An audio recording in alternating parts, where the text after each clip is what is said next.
EMI थकल्यास तुमचा phone खरोखर बंद होणार आहे का? RBIने यावर काय सांगितलंय आणि यामागचं सत्य नेमकं काय आहे जाणून घेऊयात या व्हिडिओमधून. सध्या एक मोठा प्रश्न चर्चेत आहे. जर तुम्ही तुमच्या फोनचे EMI भरलं नाही तर तुमचं डिव्हाइस थेट लॉक होऊ शकतं. होय, कारण RBI म्हणजेच भारतीय रिझर्व्ह बँक यावर गंभीरपणे विचार करत आहे. RBIचे गव्हर्नर संजय मल्होत्रा यांनीच यावर प्रतिक्रिया दिली आहे.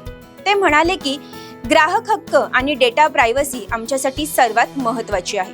पण लहान कर्जांमध्ये डिफॉल्ट खूप वाढल्यामुळे कर्जदारांचे संरक्षण करण्यासाठी हा पर्याय विचारात घेतला जातोय. याचा अर्थ असा की जर नियम लागू झाले तर कर्ज करार करतानाच एका लॉक ॲपद्वारे तुमच्या स्पष्ट संमतीने हा नियम लागू होऊ शकतो आणि जर तुम्ही हप्ते थकवलेत तर उर्वरित रक्कम भरल्याशिवाय फोन तात्पुरता निष्क्रिय केला जाऊ शकतो.